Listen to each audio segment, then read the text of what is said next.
हाँ जी, नमस्कार। कैसे हैं सब लोग? चलिए, उम्मीद करते हैं सब अच्छे होंगे। चलिए, आज काफ़ी दिन बाद हम फिर से वापस अपनी पढ़ाई में निरंतर आगे बढ़ते हुए। चलिए, 3-4 दिन कुछ कारणों से क्लास नहीं हो पाई हमारी। चलिए, आज शुरू करते हैं। देखिए, हम बात कर रहे थे जलियांवाला बाग हत्याकांड, रॉलेट एक्ट, ये सब बातें हमने कर ली थी क्लास में। जलियांवाला बाग हत्याकांड कब होता है हमने आपको बताया था, 13 अप्रैल 1919 को। 11 अप्रैल पंजाब में मार्शल लॉ लागू हो जाता है, जिसकी जानकारी पंजाब वालों को नहीं होती है।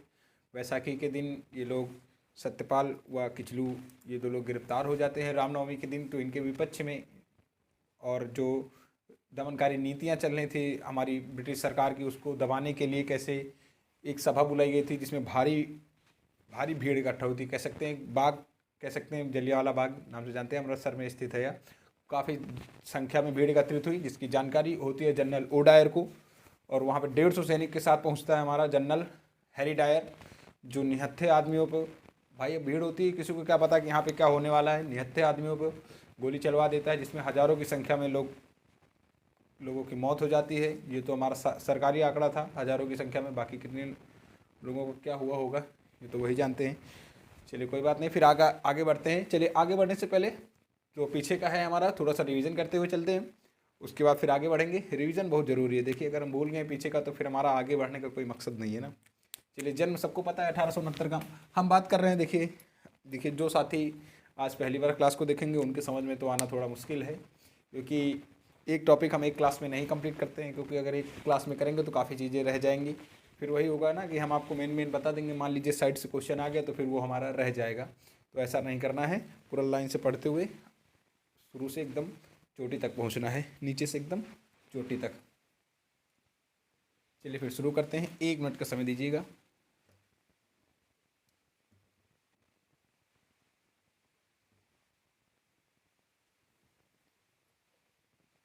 जी सर, चलिए शुरू करते हैं। हम बात कर रहे हैं आधुनिक भारत।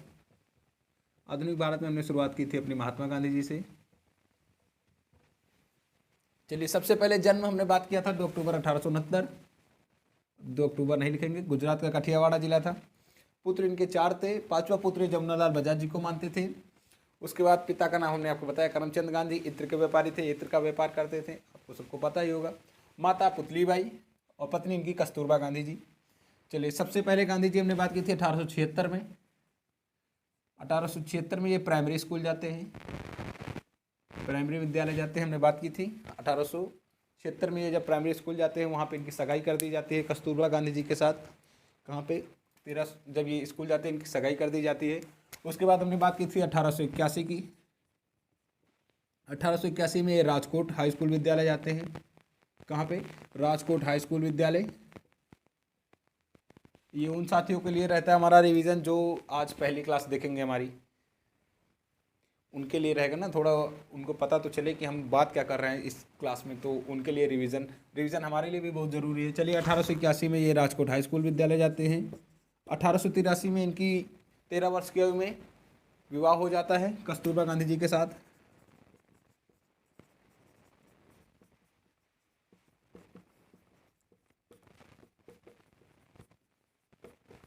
कस्तूरबा गांधी जी के साथ विवाह 13 वर्ष की आयु में, 13 वर्ष की आयु में। चलिए, उसके बाद हमने बात की थी 1887 की। 1887 में ये इंपॉर्टेंट क्वेश्चन बनेगा हमारा। कॉलेज का नाम क्या था? श्यामदास कॉलेज।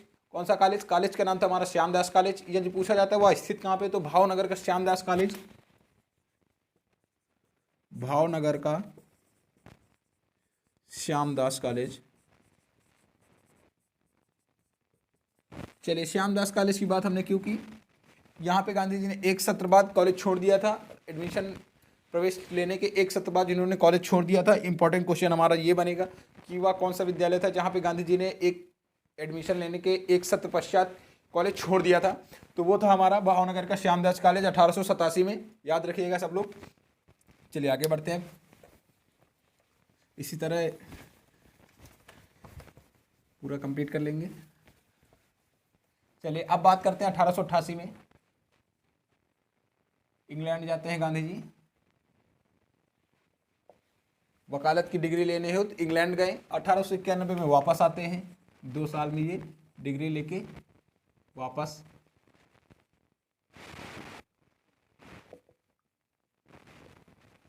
इंग्लैंड से वापस। उसके बाद बात करते हैं हम 1893 की। इंग्लैंड से डिग्री लेके आते हैं वापस, इनकी वकालत ज़्यादा नहीं चलती है, ये प्रार्थना पत्र वगैरह लिख के अपना भाई खर्चा पानी चलाते रहते हैं 2 साल भारत में रह के। उसके बाद अब्दुल्ला एंड कंपनी का मामला होता है। कहाँ पे? अब्दुल्ला एंड कंपनी का मामला होता है दक्षिण अफ्रीका में। भारतीय मुसलमानों की कंपनी होती है और इधर भारतीय मुसलमानों का जो संघ होता है भारत में, उसके कहने पे गांधी जी दक्षिण अफ्रीका जाते हैं। चलिए 1893 में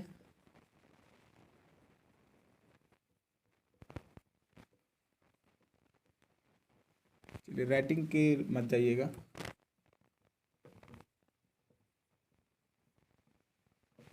कंपनी के मामले में दक्षिण अफ्रीका गए। दक्षिण अफ्रीका जाते वक्त इनके साथ 2-3 घटनाएं होती हैं, हमने आपको बताया था, घटनाओं का जिक्र नहीं करेंगे। चलिए बता देते हैं एक बार, सब साथियों के लिए, लिखने में काफ़ी लंबा हो जाएगा।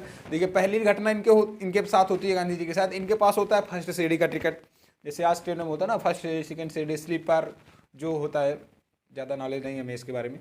चलिए सबसे पहले इनके पास गांधी जी के पास फर्स्ट सीढ़ी का टिकट था। ये भाई बैठे हुए थे, दक्षिण अफ्रीका जा रहे थे।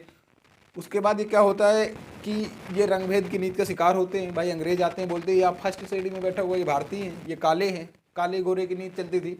उसके कारण इन्हें इसका रंगभेद की नीति का शिकार होना पड़ता है। इन्हें मैरिसबर्ग स्टेशन से, एक दक्षिण अफ्रीका का रेलवे स्टेशन होता है, मैरिसबर्ग रेलवे स्टेशन पर इनको उतार दिया जाता है अंग्रेजों द्वारा कि आप इसमें सफ़र नहीं करेंगे भाई। उसके बाद इनको उतार दिया जाता है वहाँ से। उसके बाद ये जब पहुँचते हैं कोर्ट में इनके साथ इनकी पगड़ी उतरवा दी जाती है। 1 मिनट रुकिएगा जरा से।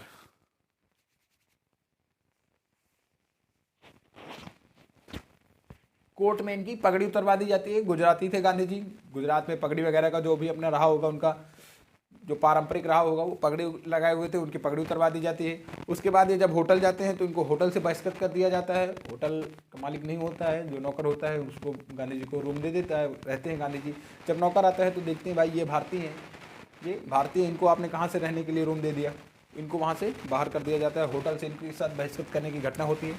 उसके बाद हमने बात की थी 1894 में गांधी जी, ये सब घटनाओं होने के पश्चात गांधी जी नटाल पहुंचते हैं। गांधी जी नटाल पहुंचते हैं, वहाँ वहीं पर रहने का निश्चय करते हैं। गांधी जी ने 1894 में नटाल कांग्रेस की स्थापना की। 1894 में नटाल कांग्रेस की स्थापना की।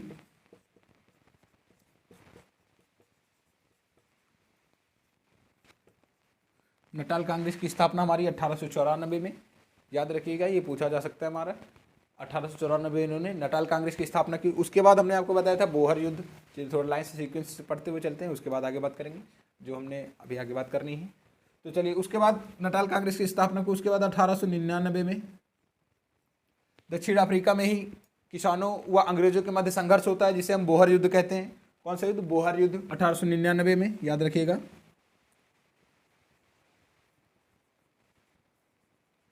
बोहर युद्ध। इस युद्ध में गांधी जी अंग्रेजों का साथ देते हैं एम्बुलेंस के तौर पे, मतलब गांधी जी अपनी एम्बुलेंस सेवा चलाते हैं। जो सैनिक होते हैं, अंग्रेज सैनिक जो होते हैं, जो घायल हो जाते हैं, उनको हॉस्पिटल पहुंचाते हैं, उनका इलाज करवाते हैं। तो कहने का मतलब ये है कि गांधी जी अंग्रेजों की सहायता करते हैं।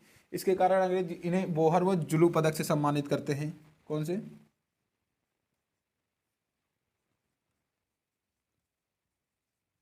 बोहर व जुलू पदक, जोहर व जुलू पदक इन्हें प्रदान किया। भाई उसके बाद सब सही चल रहा होता है दक्षिण अफ्रीका में। क्या? उसके बाद सब सही चल रहा होता है, उसके बाद दक्षिण अफ्रीका में, चलिए इसको थोड़ा सा साफ कर लेते हैं, फिर आगे बात करते हैं इसकी।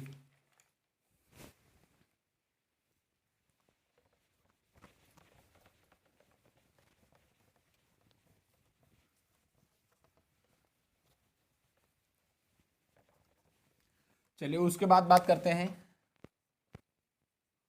1903 की। 1899 में बोहर युद्ध, गांधी जी को बोहर व जुलू पदक से सम्मानित किया जाता है। उसके बाद 1903 में ये क्या करते हैं? फिनिक्स आश्रम की स्थापना, याद रखिएगा।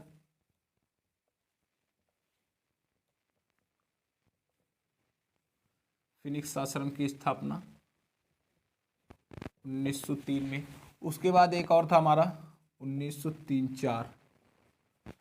ये बातें हम 3-4 बार कर चुके हैं अपनी हर क्लास में, हमने रिवीजन किया है उसके, तो ये लिखते ही आप लोग के दिमाग में आ जाना चाहिए। 1903-4 के मध्य गांधी जी का पहला समाचार पत्र होता है। कौन सा पहला समाचार पत्र? नाम होता है उसका इंडियन ओपिनियन साप्ताहिक समाचार पत्र। कौन सा? इंडियन ओपिनियन साप्ताहिक समाचार पत्र, जिसके संपादक होते हैं मनसुख लाल जी। जिसके संपादक होते हैं मनसुख लाल जी। ये गांधी जी का पहला समाचार पत्र होता है, याद रखिएगा।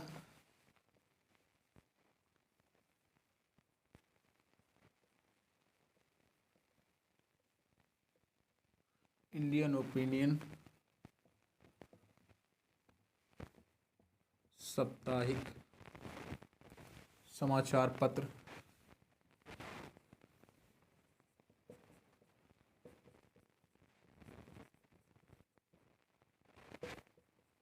संपादक होते हैं इसके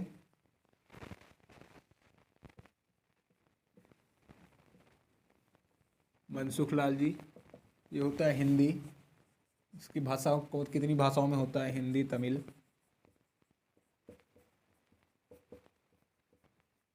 गुजराती, मराठी आदि भाषाओं में होता है ये। चलिए, ये दिख रहा है सबको? 1 मिनट का समय दीजिएगा।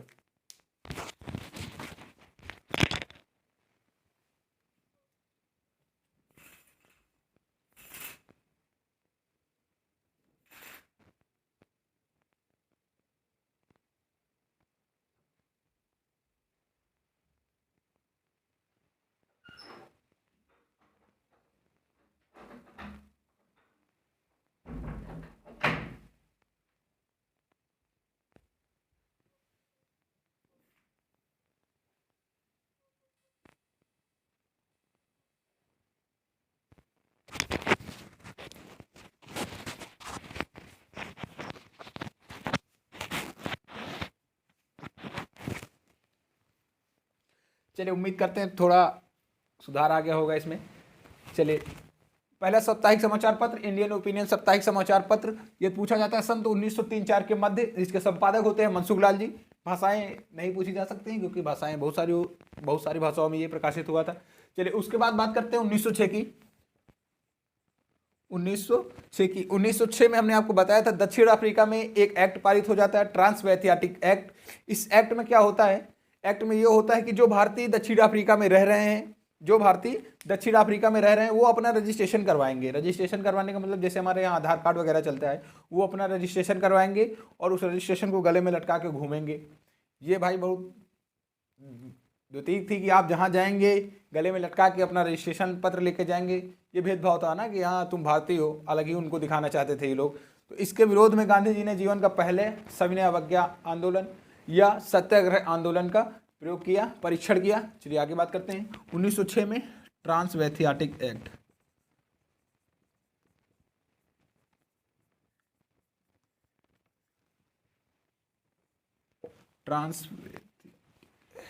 एक मिनट रुकिएगा जरा सा।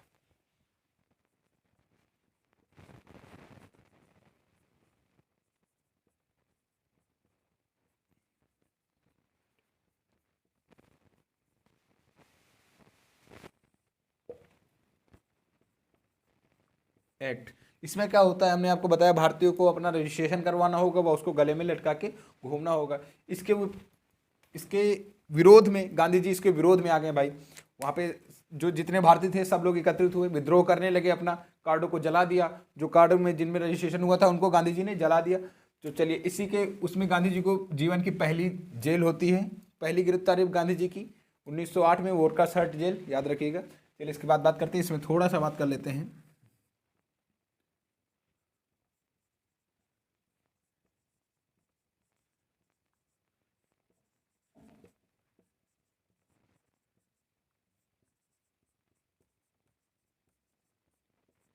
जीवन का पहला सत्याग्रह।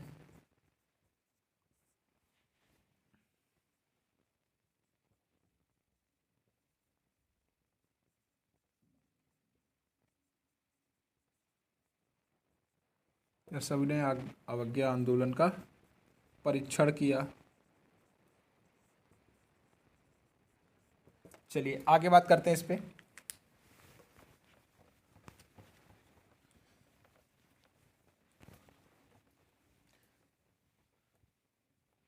चलिए, गांधी जी भाई जगह जगह भीड़ एकत्रित होने लगी, विद्रोह करने लगे जो भारतीय।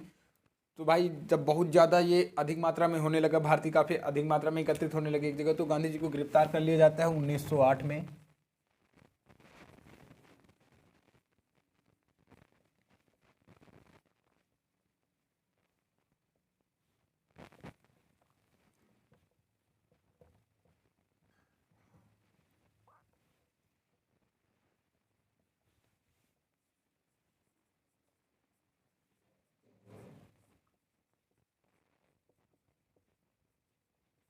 वर्कर्स हट जेल।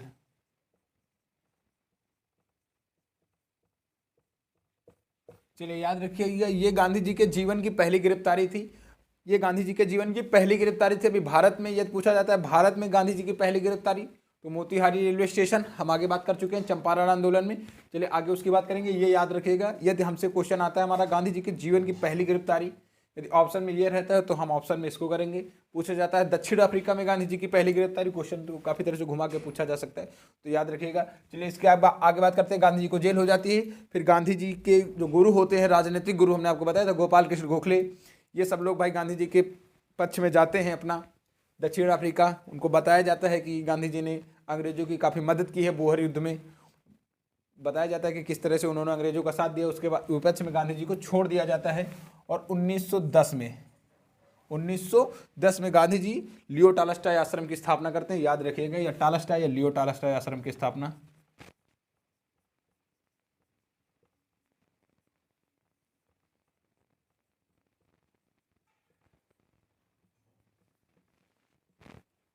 लियो टॉलस्टॉय आश्रम की स्थापना 1910 में। इसे सत्याग्रह की जननी कहते हैं, याद रखिएगा।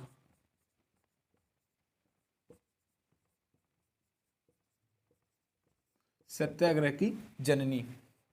सत्याग्रह की जननी किसे कहते हैं? लियो टॉलस्टॉय आश्रम को। चलिए यहाँ पे एक हमारा महत्वपूर्ण बीच में टॉपिक छूट गया है। चलिए सत्याग्रह, बार बार हम बोल रहे हैं ना सत्याग्रह। सत्याग्रह का मतलब होता है सत्य के लिए आग्रह, बिना हिंसा, बिना हिंसा के, बिना हिंसा के लिए सत्य के लिए आग्रह करना क्या कहलाता है? सत्याग्रह कहलाता है। चलिए सत्य पूछा जाता है, हमारा क्वेश्चन ऐसे आएगा कि सत्याग्रह की अवधारणा गांधी जी को किन लेखों से मिली? तो 3 लेख होते हैं। पहला था हमारा जॉन रस्किन का, पहला था हमारा डेविड थारो का। डेविड थारो का लेख था हमारा सिविल ओबिडेंस।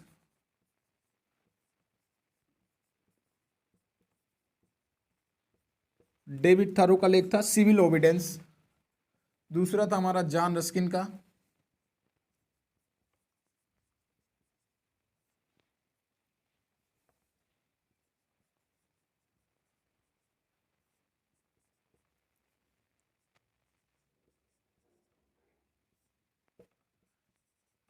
Unto this last. तीसरा था हमारा लियो टॉलस्टॉय का।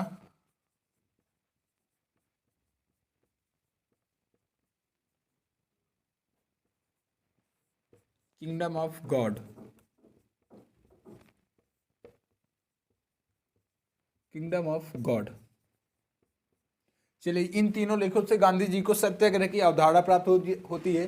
चलिए इसमें हमारा ये पूछा जाएगा ना कि जैसे लिख दिया जाएगा डेविड थारो का कौन सा लेख था जिससे गांधी जी को सत्याग्रह की अवधारणा प्राप्त हो जाती है। तो चलिए एक तो ये सही वाला रहेगा ही, उसके बाद आपको ये 2 लिख देंगे, तो उनमें आपको सही वाला मैच करना रहेगा। तो याद रखिएगा इन तीनों लेख, डेविड थारो का होता है हमारा सिविल ओबिडेंस, जॉन रस्किन का होता है हमारा unto this last, Leo Tolstoy का होता है हमारा किंगडम ऑफ गॉड। इन तीनों लेखों से गांधी जी को सत्याग्रह की अवधारणा प्राप्त होती है, याद रखिएगा इसको। चलिए अब आगे बात करते हैं इसकी, ज्यादा देर न करते हुए थोड़ा फास्ट चलते हैं। चलिए हमने क्या बताया, 1910 में गांधी जी लियो टॉलस्टॉय आश्रम की स्थापना करते हैं जिसे सत्याग्रह की जननी कहा जाता है। उसके बाद 1913 में गांधी जी एक मार्च करते हैं। मार्च का नाम होता है the great march. The great march, या मार्च कहां से कहां तक होता है? न्यूलैंड से नटाल तक। न्यूलैंड से नटाल तक 2000 सत्याग्रही होते हैं इसमें।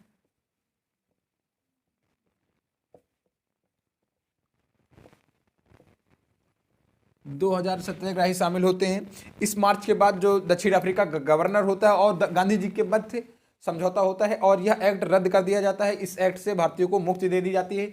चलिए ये हो गया हमारा कंप्लीट। अब गांधी जी को वापस बुलाते हैं अपने भारत। चलिए गांधी जी, एक नोट पॉइंट पे हमने बात की थी इसकी।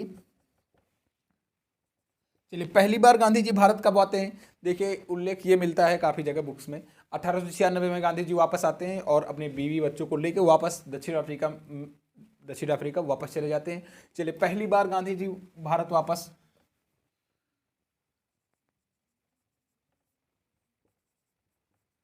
तो पहली बार गांधी जी 1901 में भारत वापस आते हैं, भारत आते हैं। वह कांग्रेस के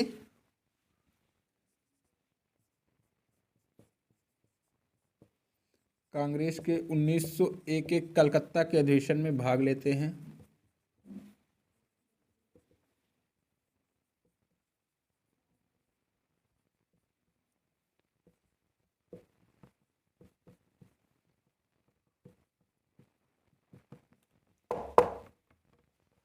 कलकत्ता के अधिवेशन में भाग लेते हैं और अपने विधि कार्यालय की स्थापना करते हैं। कहाँ पे? महाराष्ट्र में अपने विधि कार्यालय की स्थापना करते हैं। चलिए ये सब बातें हम इसके पहले कर चुके हैं। थोड़ा सा जो होता है लिख लेंगे, उसके बाद आगे बढ़ेंगे अपने।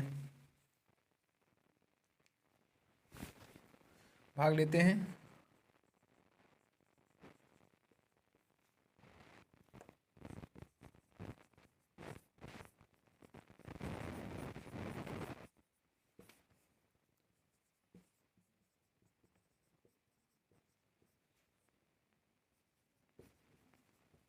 वो अपने विधि कार्यालय की स्थापना बम्बई में। 1 मिनट रुकिएगा जरा सा, इसमें ठंडी के मौसम में एकदम ये जाम हो जाती है।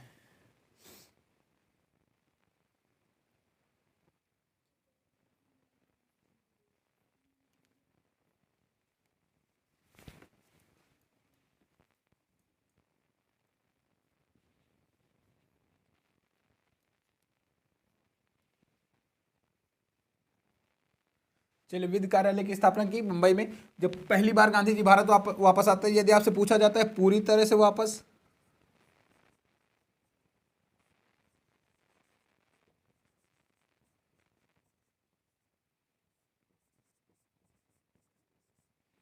पूरी तरह से भारत वापस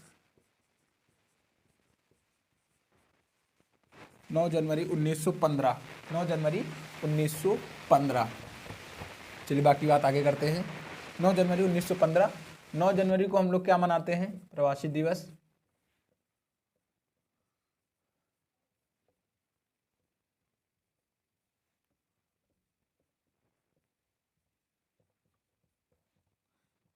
यदि पूछा जाता है क्यों मनाया जाता है, तो गांधी जी के भारत वापस आने पर पूरी तरह से गांधी जी वापस आते हैं। 21 वर्षों का प्रवास किया था गांधी जी ने।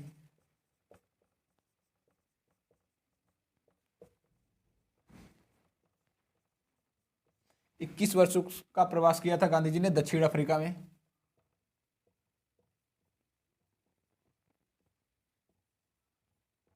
चलिए 1-2 पॉइंट बचे हैं। कौन से जहाज से, यदि पूछा जाता है कि गांधी जी कौन से जहाज से भारत वापस आते हैं, तो जहाज होता है कौन सा? अरेबिया का जहाज।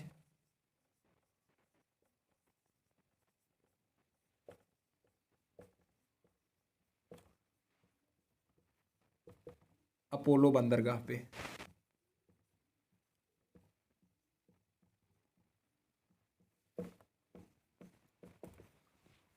अपोलो बंदरगाह पे।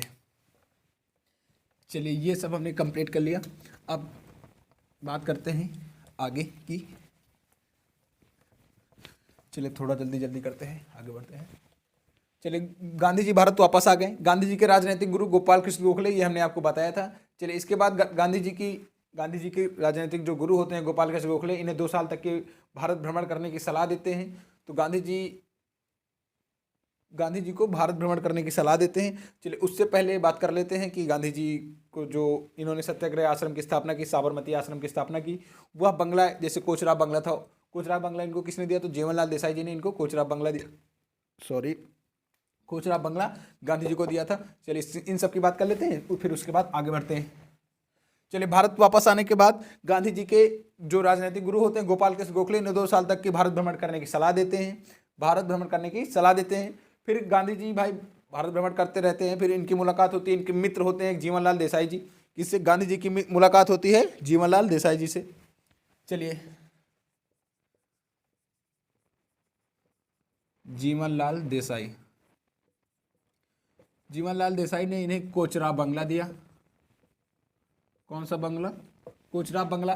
कोचरा बंगला अगर पूछा जाता है आपसे किसने दिया, तो जीवनलाल देसाई जी ने। जिसमें गांधी जी ने पहला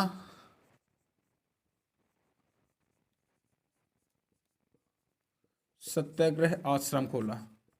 पहला सत्याग्रह, पहले सत्याग्रह आश्रम की स्थापना की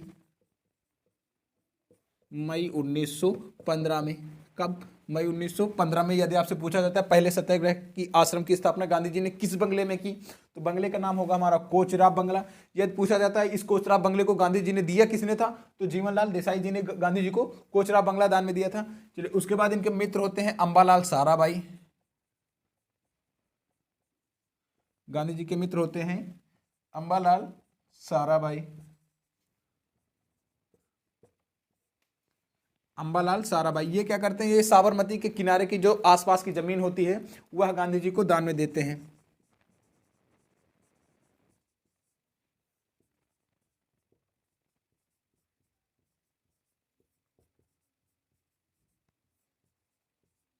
साबरमती के आसपास की जमीन, जिसमें गांधी जी ने 1917 में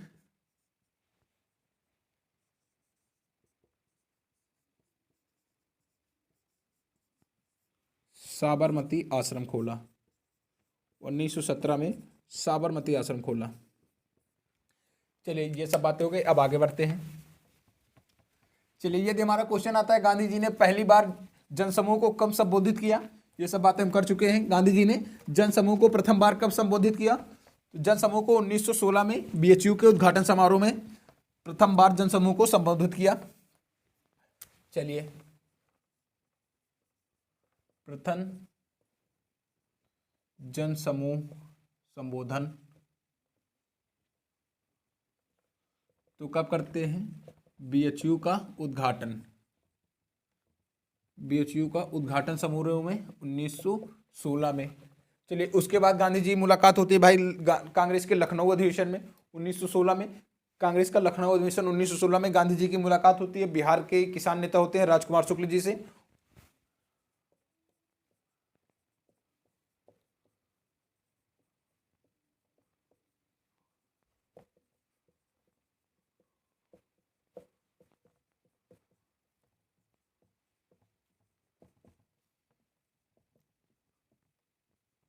राजकुमार शुक्ल जी से। भाई ये राजकुमार शुक्ल जी गांधी जी को बताते हैं कि किस तरह बिहार के चंपारण में किसानों का शोषण हो रहा है। तीन कठिया पद्धति है, किस तरह की किसानों को तीन भाग में नील की खेती करनी पड़ रही है, किस तरह उनका शोषण किया जा रहा है, उसके बारे में गांधी जी को बताते हैं। गांधी जी 1917 में। चलिए भाई, गांधी जी की मुलाकात हो गई राजकुमार शुक्ल जी से। अब हम बात करेंगे गांधी जी के क्षेत्रीय आंदोलन। गांधी जी के क्षेत्रीय आंदोलन, क्षेत्रीय आंदोलन में सबसे पहले हम बात करेंगे किसकी? चंपारण आंदोलन में। किसका पहला आंदोलन था गांधी जी का? चंपारण आंदोलन। चंपारण आंदोलन 1917 में। 1917 में। इससे जो इंपॉर्टेंट पॉइंट बनेंगे उनकी बात कर लेते हैं, बाकी पूरी कहानी पढ़ने का कोई मतलब नहीं है। चलिए, एक बार मोटा मोटा बता देते हैं। देखिए, बिहार में तीन कठिया पद्धति हो रही थी। तीन कठिया पद्धति में ये होता है कि जो किसान होते हैं उनको तीन भाग में नील की खेती करनी होगी। एक भाग में वो अपना कुछ भी कर सकते हैं, जैसे 20 बिस्वा का 1 बीघा होता है, तो 20 के 3 भाग में आप नील की खेती करेंगे और एक भाग में अपने मनपसंद की खेती कर सकते हैं। और ये भी था कि आप नील किसी को और को नहीं बेचेंगे, नील अंग्रेजों को ही बेचेंगे। जितना दाम वो तय करेंगे उतने दाम पर ही बेचेंगे। नील बार बार उसी खेत में नील बोए जाने से जमीन अनुपजाऊ हो रही थी, इस तरह किसानों का शोषण हो रहा था। तो इस दुविधा को दूर करने के लिए गांधी जी पहुंचते हैं चंपारण। कहाँ पे? चंपारण। चलिए, इस आंदोलन में गांधी जी की पहली गिरफ्तारी।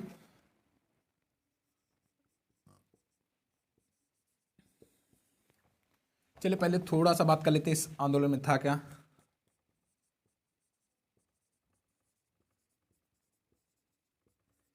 तीन कठिया पद्धति, तीन कठिया पद्धति किसानों का शोषण, किसानों का शोषण। चलिए बाकी बात इधर करते हैं।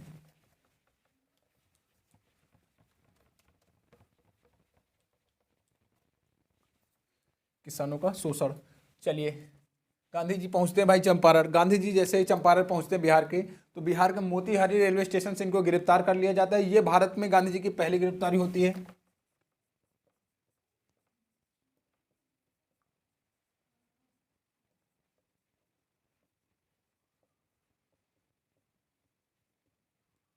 भारत में गांधी जी की पहली गिरफ्तारी 1917 में Motihari railway station, Motihari railway station. Collector पूछा जाता है तो याद रखिएगा, कलेक्टर WB हिचकॉक द्वारा। कलेक्टर होता है WB हिचकॉक द्वारा, याद रखिएगा। चलिए उसके बाद भाई गांधी जी बिहार के चंपारण गांधी जी को छोड़ा जाता है। फिर गांधी जी सीधा बिहार पहुंचते हैं।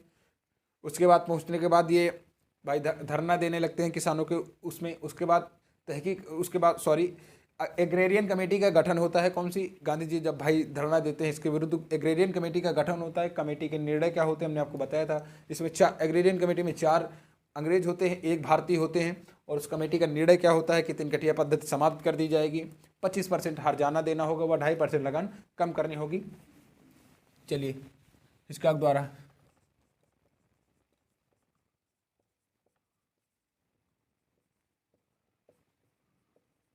गांधी जी को छोड़ा गया।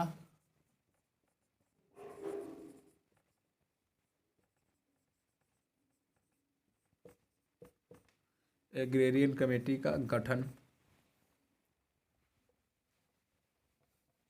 चलिए यही चंपारण आंदोलन थोड़ा बड़ा है, बाकी सब छोटे छोटे हैं। 1 मिनट रुकिएगा थोड़ा सा इसमें।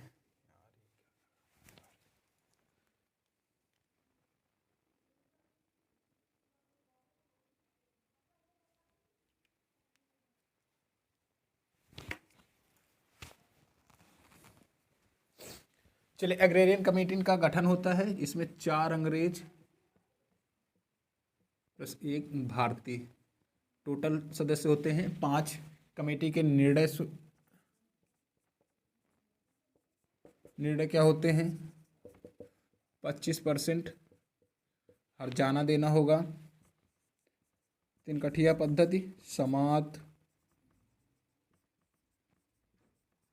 तिनकठिया पद्धति समाप्त होगी, 2.5% लगान कम होगा, 2.5% लगान कम होगा।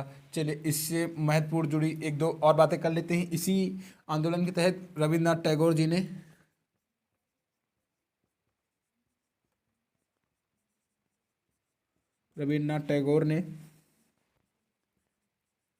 महात्मा की उपाधि दी, महात्मा की उपाधि दी, महात्मा की उपाधि रविन्द्रनाथ टैगोर जी ने दी इस आंदोलन के बाद में। यदि हमने आपको बताया था कि गांधी जी गोरखनाथ एडवोकेट के घर पे रुके थे,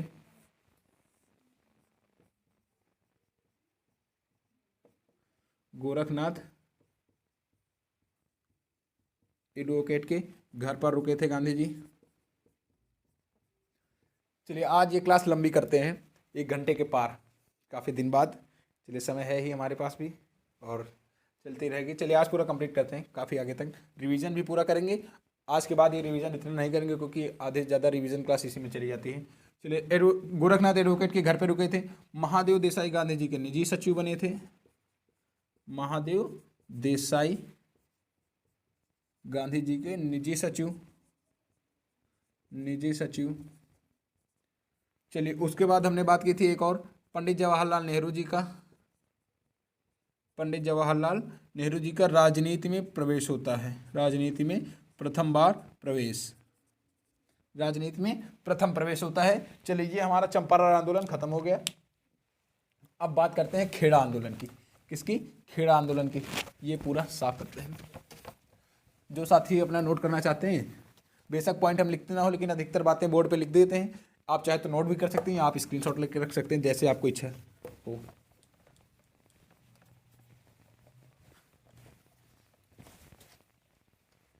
चलिए अगला बात करते हैं हम खेड़ा आंदोलन की।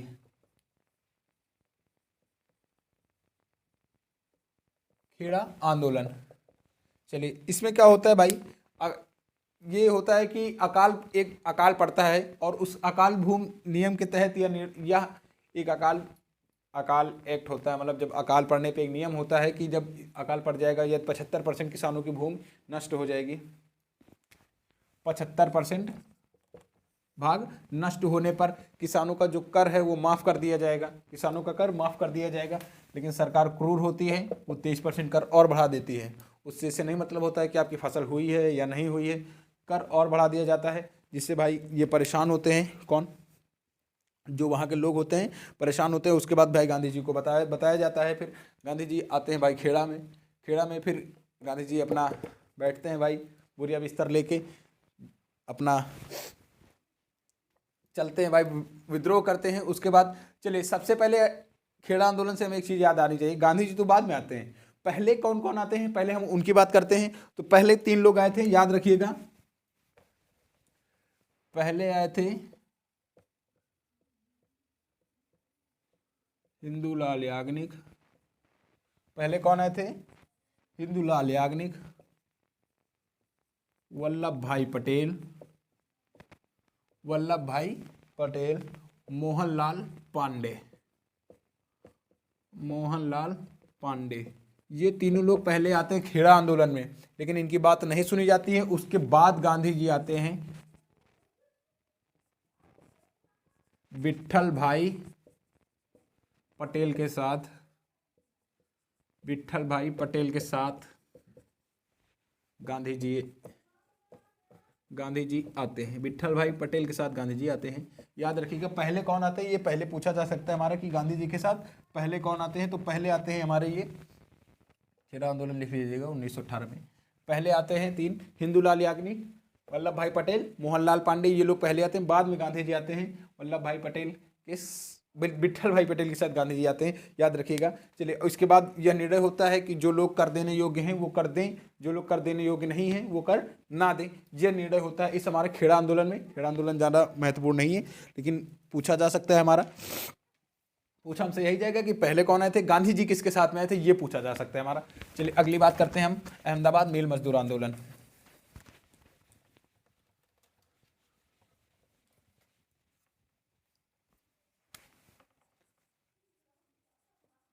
अहमदाबाद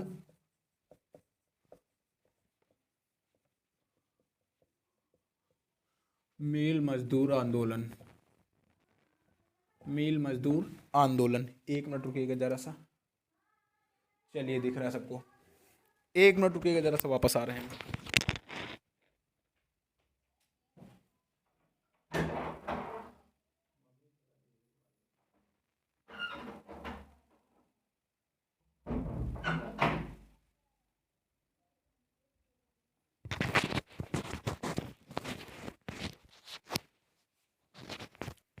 चलिए वापस आते हैं। अहमदाबाद मिल मजदूर आंदोलन होता ये है 1917 में प्लेग फैलता है भाई। जैसे अभी हमारे यहाँ कोरोना फैला था, इसी तरह 1917 में गुजरात में प्लेग फैलता है। प्लेग फैलता है तो जो मिल मजदूर होते हैं वो अपना मिल छोड़ के जाने लगते हैं। तो जो मिल मालिक होते हैं वो सोचते हैं भाई अब मजदूर सारे चले जाएंगे तो हमारा काम कैसे होगा। मजदूरों को लालच देते हैं कि आप 50% हम आपको बोनस देंगे, आप हमारे यहाँ कार्य करिए। तो मजदूर भी सोचते हैं चलिए घर जाके भी मरना है, यहाँ जाके क्यों ना काम कर लें। भाई घर जाएंगे तो कोई बीमारी से तो बच नहीं जाएंगे ना, बीमारी तो हर जगह फैली हुई थी। तो ये रुक जाते हैं, 50% बोनस देने की बात कहते हैं। कितना? 50% बोनस देने की बात करते हैं। लेकिन जैसे जैसे ये कम हो जाता है प्लेग, बोनस देने से मना कर देते हैं। कौन? ये जो मिल मालिक होते हैं ये बोनस देने से मना कर देते हैं। उसके बाद जब मजदूर आंदोलन करते हैं तो मात्र 20% बोनस देने की बात करते हैं। कितना बोलते हैं भैया कि हम आपको 20% बोनस देंगे, लेना है तो लीजिए नहीं तो कोई बात नहीं है। उसके बाद फिर भाई गांधी जी को ये बात पता चलती है, गांधी जी आते हैं। कौन? गांधी जी आते हैं, अपने जो सचिव होते हैं, निजी सचिव हमने आपको बताया महादेव देसाई जी के साथ आते हैं। पूरा रजिस्टर वगैरह बनवाते हैं, सबको बोल देते हैं कि कोई नहीं जाएगा मेल कार्य करने, कोई नहीं जाएगा, हम लोग हड़ताल करेंगे। लेकिन भाई हड़ताल में नहीं होता, एक दिन काम नहीं करेंगे आप, 2 दिन नहीं करेंगे, जो मजदूर होते हैं उनके लिए तो भाई एकमात्र सहारा होता है ना, वो लोग जाने लगते हैं। फिर गांधी जी जीवन के प्रथम भूख हड़ताल करते हैं। याद रखिएगा, प्रथम भूख हड़ताल, प्रथम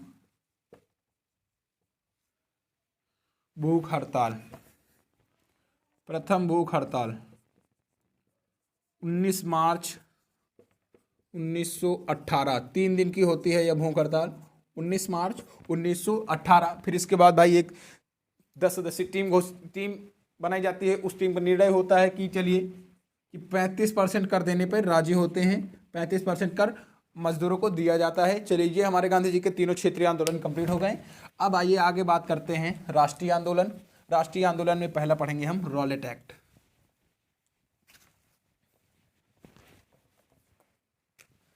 चलिए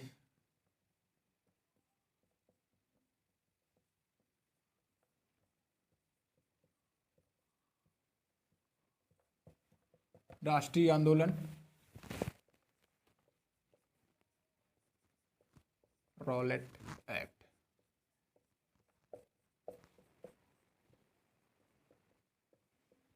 18 मार्च 1919 को यह पारित होता है, याद रखिएगा। रॉलेट एक्ट 18 मार्च 1919 में। चलिए इससे आगे बढ़ने से पहले एक दो क्वेश्चन कर लेते हैं। चलिए जैसे आप हमें बताइएगा गांधी जी को किस आंदोलन के बाद महात्मा गांधी कहा जाने लगा? गांधी जी को किस आंदोलन के बाद महात्मा गांधी कहा जाने लगा? तो याद रखिएगा चंपारण आंदोलन के बाद, क्योंकि इन्हें चंपारण आंदोलन के बाद इनको महात्मा की उपाधि दी थी रविन्द्रनाथ टैगोर जी ने। उसके बाद इनको क्या कहा जाने लगा? महात्मा गांधी कहा जाने लगा। याद रखिएगा गांधी जी का पहला किसानों के पक्ष में आंदोलन था तो हमारा कौन सा? चंपारण आंदोलन था। ये सब क्वेश्चन एक दो जो बनेंगे याद रखिएगा आप। चलिए अब बात करते हैं हम इसकी रॉलेट एक्ट की। रॉलेट एक्ट क्या होता है? रॉलेट एक्ट होता है सर सिडनी रॉलेट रिटायर्ड न्यायाधीश होते हैं। इन सब की बात आगे हम कर चुके हैं। चलिए रिटायर्ड न्यायाधीश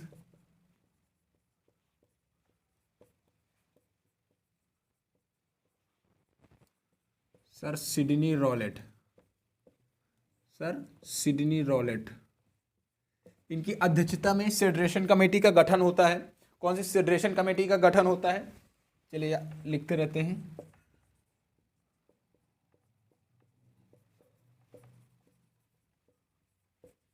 फेडरेशन कमेटी का गठन होता है। चलिए ये जो फेडरेशन कमेटी होती है यह कमेटी एक कानून बनाती है। कानून यह होता है कि मात्र आपकी कानून बनाया किस लिए जाता है? सर्वप्रथम कानून बनाया जाता है क्रांतिकारी, जो भारतीय क्रांतिकारी थे उनकी नीतियों को दबाने हेतु, जो क्रांतियां हो रही थी उनको दबाने हो, कि भाई एक ऐसा कानून बना दे कि जिससे क्रांतिकारी जो अपना मतलब धरना दें उनको दबा दिया जाता था। क्रांतिकारियों को दमन करने के लिए यह नीति बनाई गई थी, कानून बनाया गया था। इस कानून में था कि मात्र किसी के ऊपर संदेह होने पर, मात्र किसी के ऊपर शक हो जाने पर, संदेह हो जाने पर उसे गिरफ्तार कर लिया जाता था। गुप्त रूप से उसके ऊपर मुकदमा चलाया जा सकता था, उसे दंडित किया जा सकता था। दंडित करते थे, उसकी निगरानी की जा सकती थी। साथ ही साथ आप उसके खिलाफ किसी भी कोर्ट में उसके खिलाफ कोई अपील नहीं दायर कर सकते थे। तो यह था ये हमारा कौन सा? Rowlatt act. रॉलेट एक्ट कौन सा कानून था हमने आपको बताया। ये सब बातें नहीं लिखेंगे हम, आप अपने हिसाब से रखिएगा। पारित कब हुआ? 18 मार्च 1919 को। 18 मार्च 1919 को पारित क्रांतिकारियों के दमन के लिए, क्रांतिकारियों के दमन के लिए, क्रांतिकारियों के दमन के लिए। जी मम्मी ठीक, क्रांतिकारियों के दमन के लिए। चलिए आगे बात करते हैं भाई इस नियम को कौन क्या कहता है। इसके विरोध में सर्वप्रथम हमने आपको बताया था केंद्रीय व्यवस्थापिका सभा से 2 लोग इस्तीफा दे देते हैं, याद रखिएगा। आगे बात करते हैं इसकी।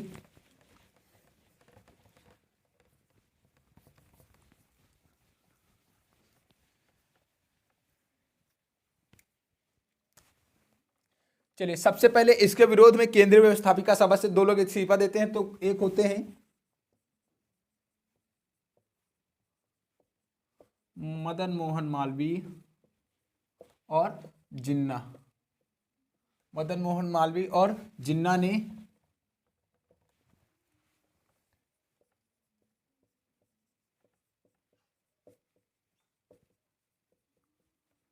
केंद्रीय व्यवस्थापिका सभा से इस्तीफा, केंद्रीय व्यवस्थापिका सभा से इस्तीफा दे देते हैं। उसके बाद मोतीलाल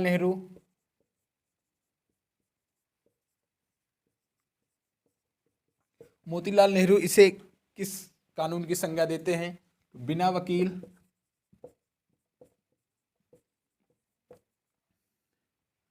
बिना अपील,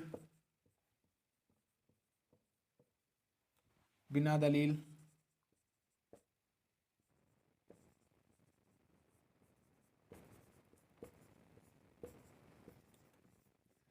कानून की संज्ञा देते हैं। कानून की संज्ञा देते हैं। चलिए, यदि आपसे पूछा जाता है कानून विहीन कानून,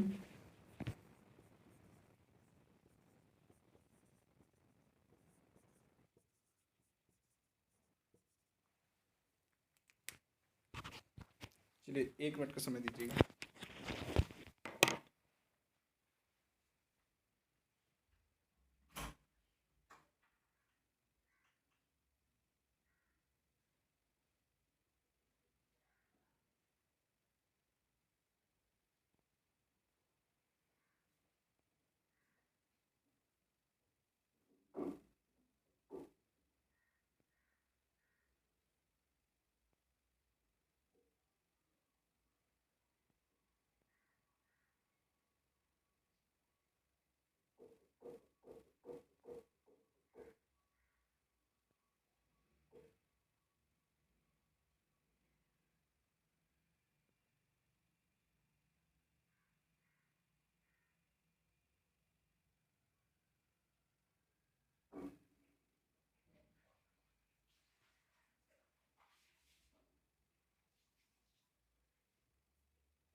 चलिए वापस आते हैं।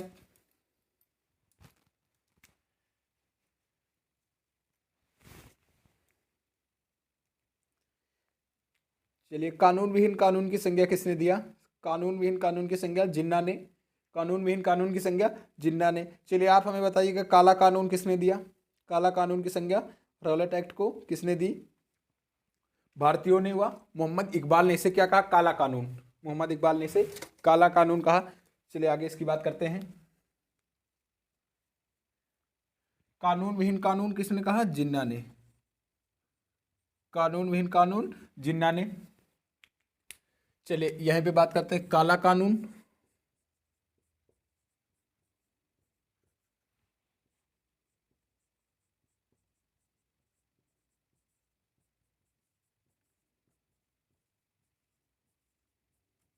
मोहम्मद इकबाल ने। चलिए ये सब हो गया, अब आगे बात करते हैं इसकी।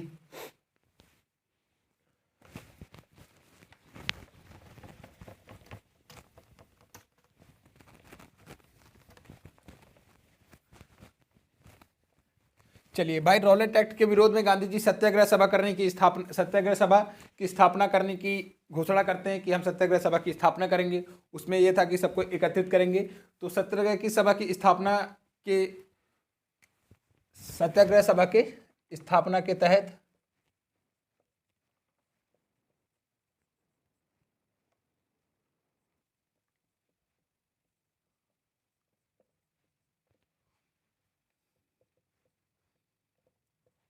के तहत एनी बेसेंट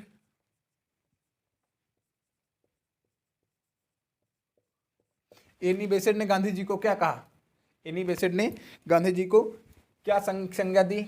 एनी बेसेंट ने गांधी जी को राजनीति का बच्चा कहा। राजनीति का बच्चा कहा। चलिए याद रखिएगा। उसके बाद 6 अप्रैल 1919 को गांधी जी भारत बंद, मतलब संपूर्ण भारत हड़ताल या भारत बंद करने की घोषणा करते हैं।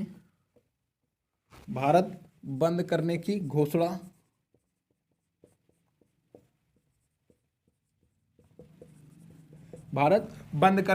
करते हैं। सबसे ज्यादा घटनाएं दिल्ली व पंजाब में।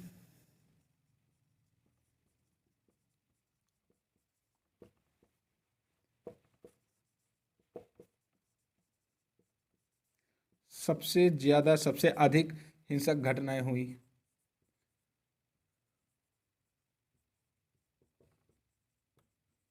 सबसे ज्यादा हिंसक घटनाएं हुई पंजाब व दिल्ली में। इसके स्वरूप गांधी जी ने पंजाब आने का निर्णय किया। कहाँ पे? गांधी जी ने घोषणा की कि हम 8 अप्रैल 1919 को पंजाब आएंगे। चलिए हम रुकेंगे नहीं, आपको अगर पॉइंट नोट करना है तो आप नोट करते रहिएगा।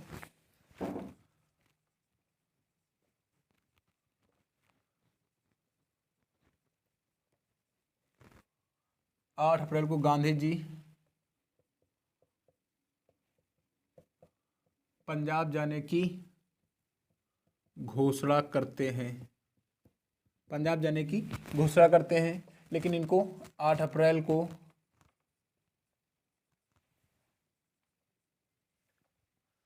1919 को परवल स्टेशन से गिरफ्तार कर लिया जाता है।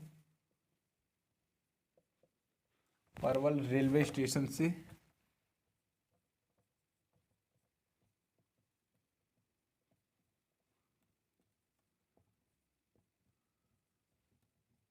परवल रेलवे स्टेशन से गिरफ्तार कर लिया जाता है। परवल रेलवे स्टेशन से गांधी जी को गिरफ्तार करके महाराष्ट्र वापस भेज दिया जाता है। महाराष्ट्र वापस भेज देते हैं। महाराष्ट्र वापस भेज देते हैं। चलिए भाई, गांधी जी को गिरफ्तार करके महाराष्ट्र वापस भेज दिया। इसके बाद क्या होता है भाई? अब और भीड़ उग्र हो जाती है, लोग और क्रोधित हो जाते हैं, गांधी जी को वहां जाने नहीं दिया जाता है। इसके बाद 9 अप्रैल रामनवमी के दिन, ये सब बातें हम कर चुके हैं।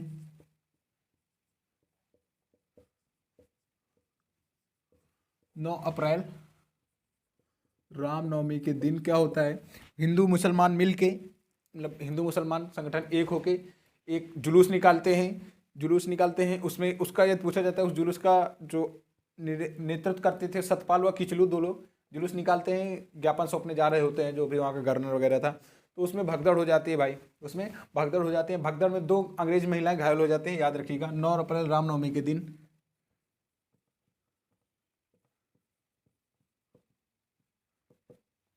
हिंदू मुसलमान मिलकर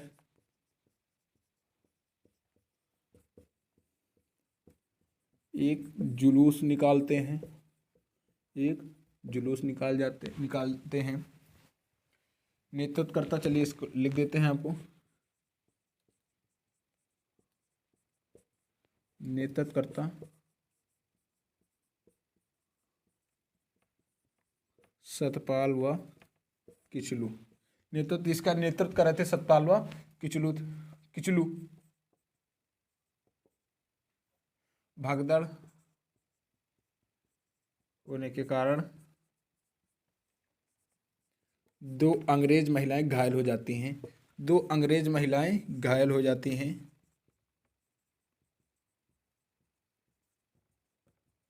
2 अंग्रेज महिलाएं घायल हो जाते हैं। भाई जब अंग्रेज महिलाएं 2 घायल हो जाती हैं तो अंग्रेजों को, वो भाई उनका शासन था, अब आप उनके शासन में इस तरह करेंगे तो बर्दाश्त कोई नहीं करेगा ना। तो चलिए फिर 11 अप्रैल को पंजाब में मार्शल लॉ लागू कर दिया जाता है। मार्शल लॉ क्या होता है? हमने आपको बताया था, इस पहली क्लास में हमने बात की थी मार्शल लॉ की। मार्शल लॉ ये होता है कि जब जैसे पंजाब में मार्शल लॉ लागू कर दिया गया है तो आप वहाँ पे कोई भी आंदोलन नहीं कर सकते, भीड़ इकट्ठा नहीं कर सकते हैं, ये सब चीज़ें थी। कोई भी जुलूस वगैरह नहीं निकाल सकते हैं। तो 11 अप्रैल को पंजाब में मार्शल लॉ लागू हो जाता है।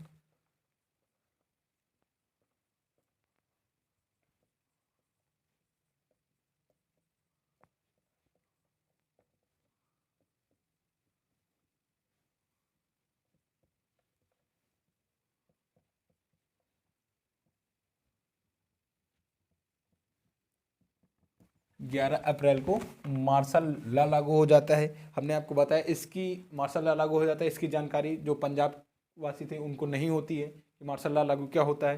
तो 13 अप्रैल 1919 को, ये डेट याद रखिएगा, 13 अप्रैल 1919 को एक 13 अप्रैल 1919 को वैसाखी के दिन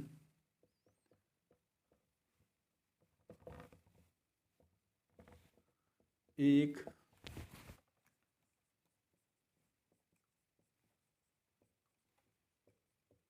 सार्वजनिक सभा बुलाई जाती है।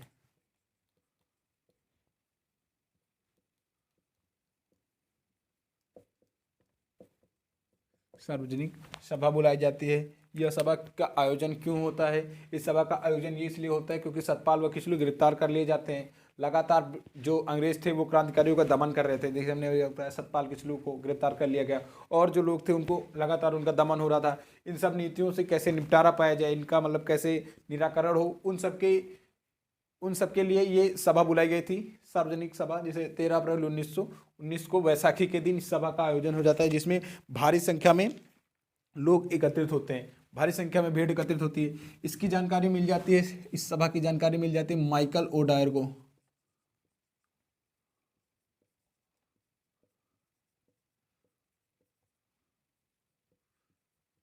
माइकल ओडायर को इसकी सूचना मिलती है। याद रखिएगा, गोली किसने चलवाई थी, ये हमारा क्वेश्चन बनेगा। यदि आपसे पूछा जाता है कि जलियांवाला बाग हत्याकांड में गोली चलाने का आदेश किसने दिया था, तो ऑप्शन में ये जरूर रहेगा माइकल ओडायर। इससे आप कंफ्यूज मत होइएगा। आदेश दिया था जनरल हैरी डायर ने, याद रखिएगा। ओडायर को सूचना मिलती है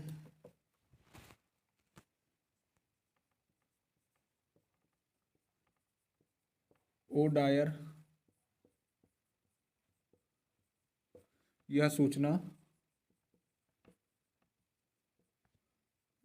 माइकल हैरी डायर को देता है। सूचना माइकल हैरी डायर को देता है।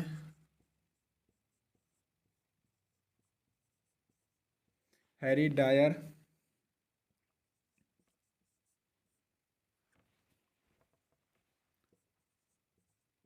150 सैनिकों के साथ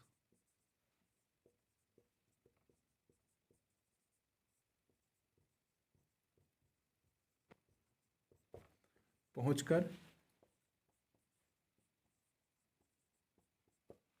गोलियां चलवा देता है। चलिए याद रखिएगा, ये हमारा जलियांवाला बाग हत्याकांड। चलिए आगे इसकी थोड़ी सी बात कर लेते हैं।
नाम से जानते हैं, याद रखिएगा। जलियांवाला बाग हत्याकांड कब हुआ? 13 अप्रैल 1919। 13 अप्रैल 1919। यहाँ तक हमने बात कर ली थी अपनी, ये सब हमने कंप्लीट कर लिया था। चलिए अब आज थोड़ा आगे इसकी बात कर लेते हैं, फिर आज की क्लास को समाप्त करेंगे।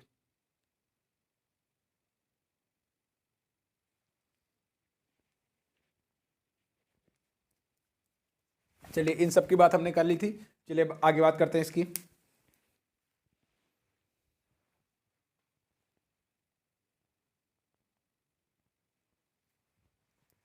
चलिए हो गया, अब आगे बात करते हैं इसकी।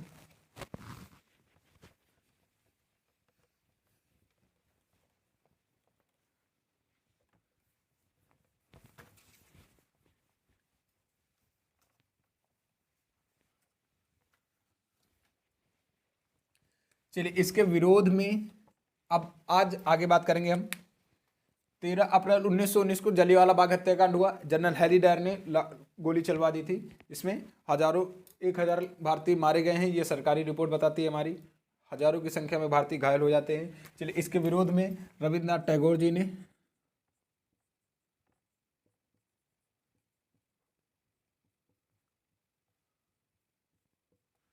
चलिए ये हम इसके आगे की बात कर रहे हैं, अपने जो हम पढ़ रहे थे उस पर आगे की बात कर रहे हैं। रविन्द्रनाथ टैगोर ने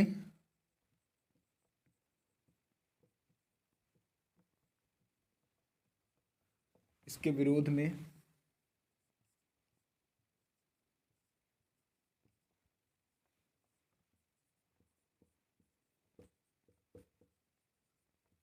नाइटहुड की उपाधि त्याग दी।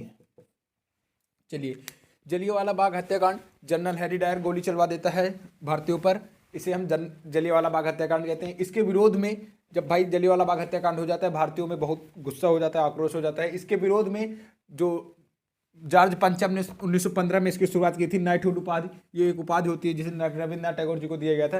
इन्होंने इस उपाधि को त्याग दिया, इस उपाधि को त्याग कर इसका विरोध किया। इसके बाद कार्यकारिणी सभा से, इसके पहले हमने बात की थी केंद्रीय व्यवस्थापिका सभा से, कार्यकारिणी सभा से के शंकरन नायर जी ने इस्तीफा दे दिया। किसने? के शंकरन नायर जी ने इसका इस्तीफा दे दिया।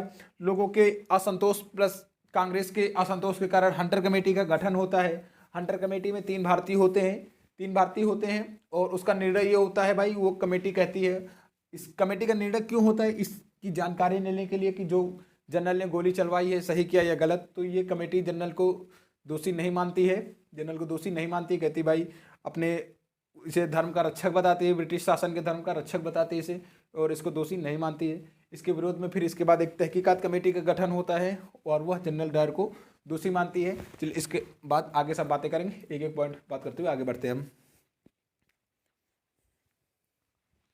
चलिए, ये पहला पॉइंट था हमारा। दूसरा है हमारा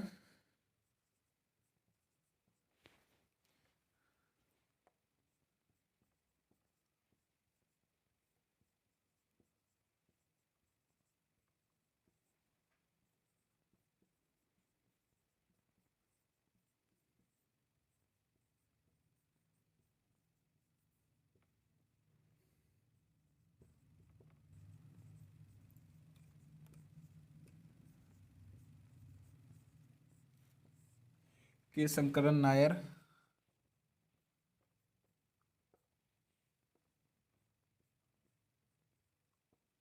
इस्तीफा दे देते हैं।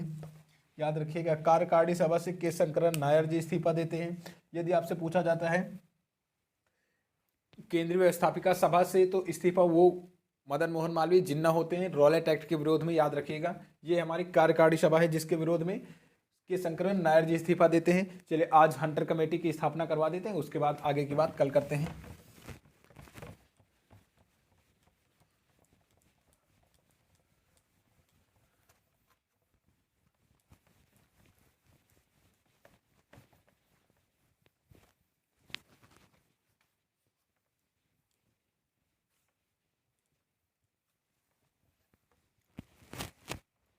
चलिए भाई, ये बहुत बड़ी जलियांवाला बाग हत्याकांड एक बहुत बड़ी घटना थी। हजारों लोग इसमें मारे जा चुके थे। तो इसमें लोगों में असंतोष था, वो जगह जगह विद्रोह कर रहे थे। तो जो लोगों के असंतोष प्लस कांग्रेस के आग्रह पर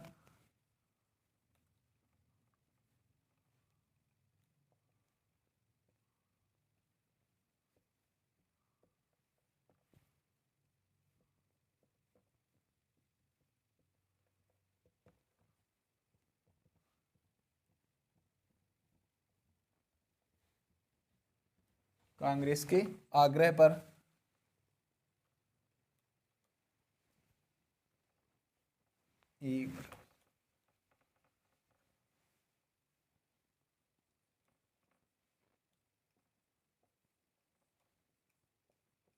अंग्रेजों ने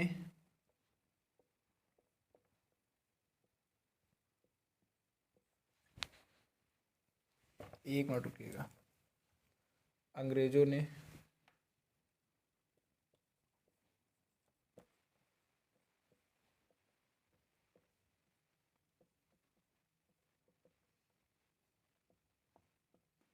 इस घटना की जांच हेतु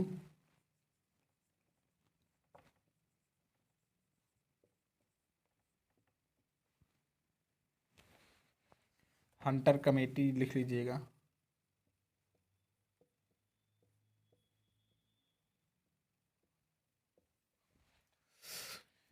एक जुलाई 1919 को हंटर कमेटी का गठन होता है। हंटर कमेटी का गठन होता है। कांग्रेस के आग्रह पर इसमें 3 भारतीय भी रखे जाते हैं, चमनलाल सीतरवाल, साहबजादा सुल्तान। कौन कौन? चमनलाल सीतरवाल, साहबजादा सुल्तान, अहमद जगत नारायण। इन 3 भारतीयों को इस कमेटी में रखा जाता है। चलिए, कमेटी 1 जुलाई हंटर कमेटी का गठन होता है, जिसमें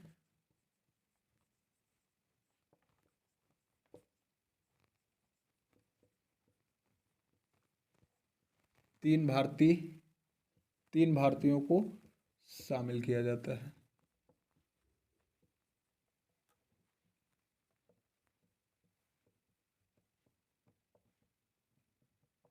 चलिए, 3 भारतीय कौन कौन से थे? तो पहले थे हमारे साहबजादा सुल्तान,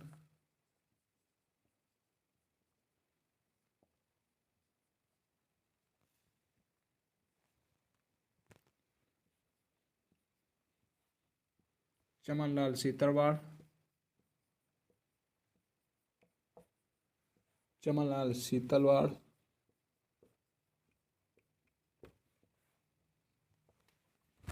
और अहमद जगत नारायण।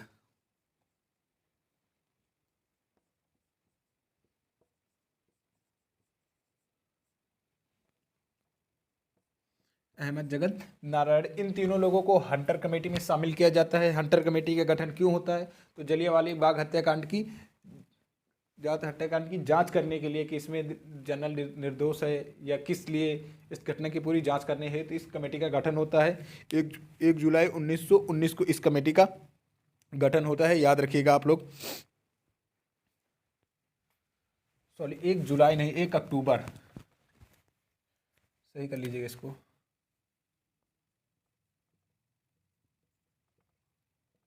1 अक्टूबर 1919 को इस कमेटी का गठन होता है, हंटर कमेटी का, याद रखिएगा। चलिए, इसको नोट कर लीजिए, फिर आगे बढ़ते हैं।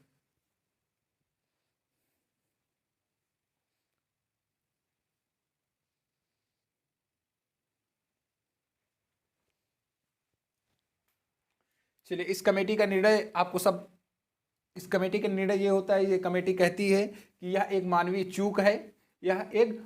चूक है और जनरल को निर्दोष साबित कर देती है। कहती है ये ब्रिटिश जो शासन है उसका रक्षक कह के इसको निर्दोष घोषित कर देती है। फिर भाई लेकिन लोगों में असंतोष होता है, इसका ये निर्णय मानने के लिए तैयार नहीं होते हैं। कांग्रेस भी इस निर्णय को नहीं मानती है। फिर इसके विरोध में एक तहकीकात कमेटी का गठन होता है, जिसके सचिव के संथानम जी थे। उसका निर्णय होता है, वह कहती है कि जनरल दोषी है, इसको सजा दी जाए। उसके बाद हम बात करेंगे, ऊधम सिंह जी इसका बदला लेते हैं 1940 में। चलिए, उसकी बात आगे करेंगे। इस कमेटी का निर्णय आज बात कर लेते हैं, उसके बाद कल से आगे बढ़ेंगे।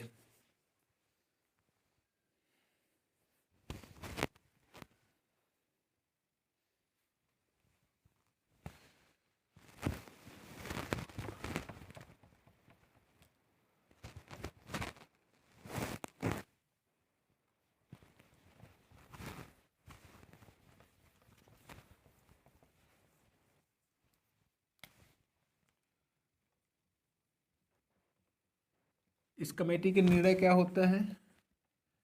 कहती है मानवीय चूक है,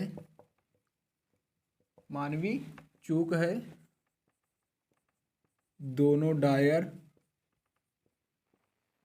निर्दोष